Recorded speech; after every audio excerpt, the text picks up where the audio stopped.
behind you. I said, take down everything that stands in your way. Don't stop believing it'll work out again, my friend.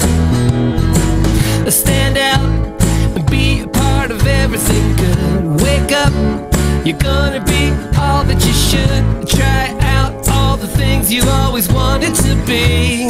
You'll see, 'cause I know what I know, that you've got it in you, and I see that you are a winner.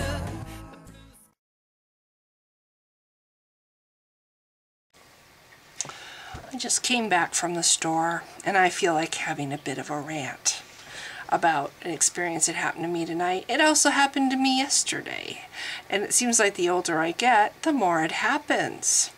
But it also happens to young people too. And what I'm discussing, or what I'm talking about here, is the phenomenon known as ageism. A young person could have that happen to them where they get a job as a professional driver, and shortly after they get hired and shortly after they go through their class and they start driving for real, they get pulled to have an unexpected drug and alcohol test, just to make sure that they're not driving under the influence. Whereas somebody who's older could have the driving job for a couple years and still not have that happen to them. But the younger driver, the young male driver, who's barely been driving, suddenly is being pulled and being tested. I call that ageism. So there is such a thing as reverse ageism. I don't think it's quite as hurtful when you're the young person being targeted as for ageism, where they just assume you don't know anything because you're young. I mean, that's ageism. But when I was a young person, I just shrugged it off because I knew eventually I'd be older and I wouldn't have that anymore. I would be treated like an adult. I would be treated with the respect that I wanted to be treated with. So any ageism that I experienced as a young person, I didn't really think about it as a bad thing. It was annoying when it happened, but I never really thought about, it never crossed my mind, well, gee, would this happen to an older person? Never crossed my mind. But now that I'm older, I have experienced ageism, and as I said, the older I get, the more I experience it. And it's really very upsetting, because the message that you get when you're an older person experiencing it is, you don't count. Society doesn't want you. Why are you here? You're a waste of space. You should be invisible. Don't bother me. I'm busy. You're really a hassle. I mean, that's the kind of feelings that I get when I'm treated by certain salespeople. That's the way I'm kind of left to feel. The message that I get sometimes. My first experience of ageism that I was able to identify was when I first lost my job, and I was in my early 50s, and I lost my job after I had had this job for 11 years and I hadn't been job searching. And during that 11 years time, a great deal of change happened. Suddenly interviews were happening over the internet or over the phone or whatever.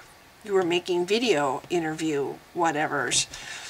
Just all kinds of things that were different, testing on the computer. So it was really different. Everything was temp services. Everything in my field was temp services. It was very hard to find a job in my field that wasn't a temp agency. And most of my jobs that were in my field paid almost, well, close to $8 less than what I was used to making per hour. And you go to these temp agencies, and all the people that are interviewing you at the temp agencies are younger. You don't see any older people interviewing you at the temp agencies. And when you go to the interviews, the people that you're interviewing with are all younger. My favorite experience, so this is my first actual where I was like, holy shit, I was just discriminated against, happened when I was sent to, or actually I was put in contact with an employer through a temp agency, and I talked to this would-be employer on the phone, and she seemed very excited about me because I had a lot of experience. She wanted me to come in for an interview. So the next day I did the whole 9 yards. I got myself all dressed up, I actually went out and had my hair done because it needed to be cut. I had it cut, I had it colored, I had myself looking as good as I could look. You know, it was a job interview, and it was, if I recall, it was one that paid a little bit more, so I really put an effort into it. And then I had to drive 15 miles to the job interview, and it was this crazy building. It was like a 2-level building with this big hill that went up to an upper parking lot. So here I am with my high heels walking up this hill thinking, oh my God, I'm going to fall down and break my neck. Anyway, so I get in there and I'm sitting in the lobby and I'm waiting for the lady to come out who's going to interview me. And she comes out and she sees me. And she goes, Diane, and I nod and I stand up, making eye contact with her, smiling, walking over, holding out my hand to shake her hand. She shakes my hand and she goes, oh, well, this is actually not an interview. We're not actually having an interview today. This was just a meet and greet. That's what she said. So we will let you know if we're interested, blah, blah, blah, blah. The end. In my years of interviewing for jobs, I have never had a meet and greet, ever. Never even heard of it until that moment. And I walked away. I knew that was bullshit. She took one look at me and saw that I was older, and she didn't want to hire me. She didn't want to hire me. She immediately assumed because I'm an older person that I must not be a very good candidate. Maybe I wouldn't learn as quickly. Maybe I would be slow, tedious. Maybe I would take twice as much training to learn as a younger person would. I mean, all these things that probably crossed her mind when she saw my age and just wrote me off without even letting me get a word in, not even have an opportunity to try to sell myself at an interview. I didn't get that chance. It really bothered me. So that was my first experience with ageism as an older person. And I think there might have been other cases where I didn't get a job because of my age, but it wasn't as obvious. But I did notice that when I did get jobs through temp agencies, all the other people were a lot younger. And the ones that were hired permanently after so many weeks of being a temp, some of those jobs would hire people permanently. The older people weren't usually the ones being picked. So that's ageism. But the other form of it that really bothers me is what happened to me yesterday and what happened to me tonight. And actually there was one other kind that I wanted to talk about before I get into what happened yesterday and tonight, and that's just your opinion ceases to have any value. You know, when you get older, I know younger people will have a hard time believing this, but when you get older, what's up in your head is the same person that was up in your head when you were in high school. You might gain wisdom. You'll have some hard lessons and you'll learn from them, and you'll learn to be a little bit more adept in how you get around. And you'll learn hard lessons, and you'll maybe become better in dealing with people and dealing with situations. You gain wisdom.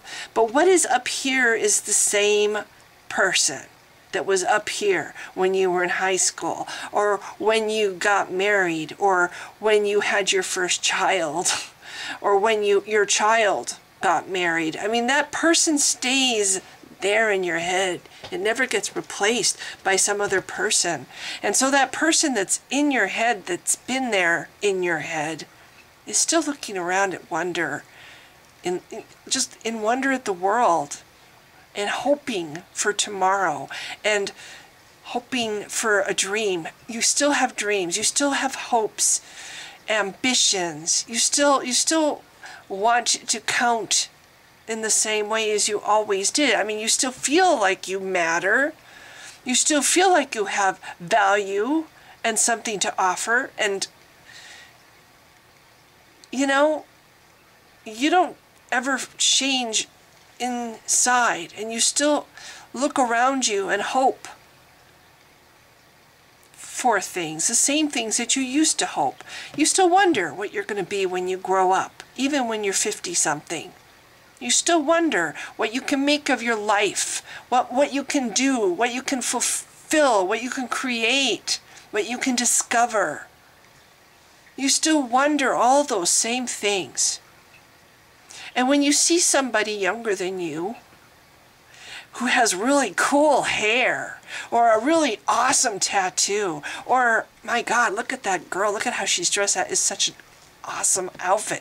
I mean, and you want to compliment them, but then you have the thought, and I can't even say how many times this has happened to me, where I see somebody that I'm just, oh my God, I love how they did their hair. Look at that cool color, and look at how it's cut. You want to compliment them, but you don't, because you have discovered as you get older that when you give a young person a compliment, instead of going, oh, thank you, they look at you like, and then they walk on. Like it's almost a bad thing that an older person likes what they look like or likes what their style is.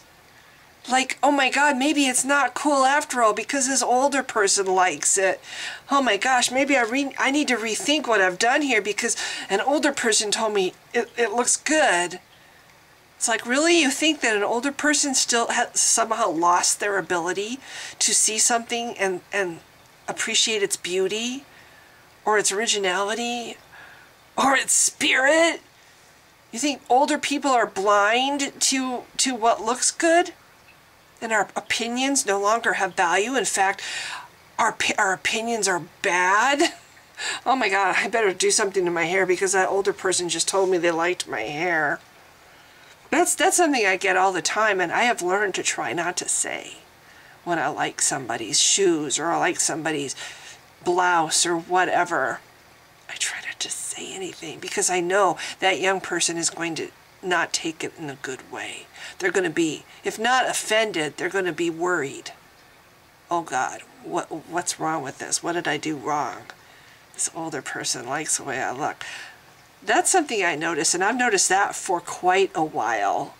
But what happened tonight is the same. Actually, last night, I'm trying to get a new DVD player because my Sony DVD, I'll never buy a Sony DVD Blu-ray player again, ever. That's another story. But I went into Walmart yesterday because I'm kind of poor. I'm trying to look for the best deal I can find. I was looking for a 3D Blu-ray player. Well, they don't even have them at Walmart. But it took me, I looked around. I didn't see any Blu-ray. I didn't see any DVD players at all. So I went up to the guy behind the counter, and he was a tall, young, black guy. And he looked at me, and I said, yeah, where are your DVD players? And he looked at me, and he walked out from behind the counter, and he walked away. And then he walked down one of the aisles and stopped and stared at a display. He didn't look at me again. He didn't say, over here, ma'am. He didn't point out the display. He just stopped and stared in front of it. So I walked up and I looked where he was looking, and what do you know? There they were! So then I said, oh my gosh, I must be blind. I didn't see them. And instead of laughing and going, oh no, it's not a very big display or whatever, he walked away. Not one word to me at all. Like I was completely invisible, and like I was kind of a bother that I had made him actually have to leave his station, walk 10 paces into an aisle, and show me without even raising his hand because, oh my gosh, that would have been so much effort, or opening his mouth and saying some nice niceties to me. Instead, he just, and then walked away. Like I was such a bother to him. And it's not like he was in the middle of something. He wasn't having a conversation with another salesperson. He wasn't helping somebody else. He was just standing there behind the counter doing nothing. Oh, but it was so trying for him, so difficult for him to help me. So that was the first one. And I just thought, okay, maybe he's had a bad day, whatever. So tonight I go to Best Buy, and I pretty much already knew what DVD player I was going to buy because I did some research online, and they had the model, so I picked it up. And I was really lucky. This was an open box model, so it was like $10 off the price of the normal ones. And I'm looking around, and this tall white guy comes up. He goes, "Can I help you, ma'am?" I said, "Yeah, I'm looking for the cable that plugs this into the TV." So he showed me the cable. So far, so good. So we're walking to the to where the cash register is. The till. We don't say cash register anymore. My age is showing. And I start telling him, "Oh, I really hope this one's a better machine, because the last one I had was a Sony, and I will never buy Sony Blu-ray DVD players again." In fact, I returned it because you guys were so nice. You let me return it and get another one, and even the replacement one was bad. It did this, and then I'm explaining to him what the other machine did, and and in the middle of me talking, he turns and starts talking to another sales rep, and then he does some more work on the till. He goes, "Okay, you need to press this button." He's telling me what to do to pay for this item. So I'm like, okay. So then I start trying to tell him my story again. Then he starts talking to the other rep, and then we get to another screen. He goes, "Okay, now you need to press this button." Okay, so I start trying to tell him my story again, and he starts talking to the other rep. Totally, like, I felt like I was, excuse me, talking to a wall. He showed no interest in the fact that I had a bad experience with the former machine. He never bothered to offer me any reassurance about the one I was buying tonight. He never said, "Well, you know, we've had a lot of good feedback with this machine. I haven't heard any complaints about this machine." He didn't say anything like that. I mean, how much effort would it take to say something like that? Just a little word of reassurance to me. Or, you know, if you buy such and such warranty, if there is a problem, he didn't offer me a warranty, which usually they do. Didn't offer me anything. Didn't give me any kind of feedback, any kind of response to what I was telling him. So there you go. That's my other experience. Twice in a row, I felt like I wasn't there, like I was invisible, like I wasn't a customer, like I had no value as a customer to this man. I call that ageism. I think that's ageism. When I was younger, I never had that. Now, maybe I'm wrong. The thought has crossed my mind. Maybe it's just that customer service is dead now. It just doesn't exist anymore. It's a dinosaur. Nobody does it anymore. Nobody bothers with such things as politeness, courtesy. Maybe that's the other possible. Maybe it's not ageism. Maybe somebody who's 20 can also walk into a Best Buy and be treated like they don't exist while they're in the middle of trying to buy something from that store. You know, you're a customer, you're buying something from them. At least while you're in the process of buying something, in my past experience, they treat you like, oh, you are important to them. You might not be important the moment you walk out the store, but while you're in the process of buying it, they usually suck up to you. They treat you like you're special. At least they used to. But not tonight. Maybe it's just that I now look like I'm older. Maybe I've reached the point where it's obvious now that I'm older. And so I'm invisible. And people just treat me like wish she'd go away. This stupid old lady talking to me. Wish she would go away. Or maybe it's just that customer service is dead. But anyway, it sucks. The second guy I did complain to the manager about, because I feel like if it is ageism, people need to complain about it. Because there's a lot of older people. The baby boomers, I'm actually at the tail end of the baby boomers, like the very tail end of them.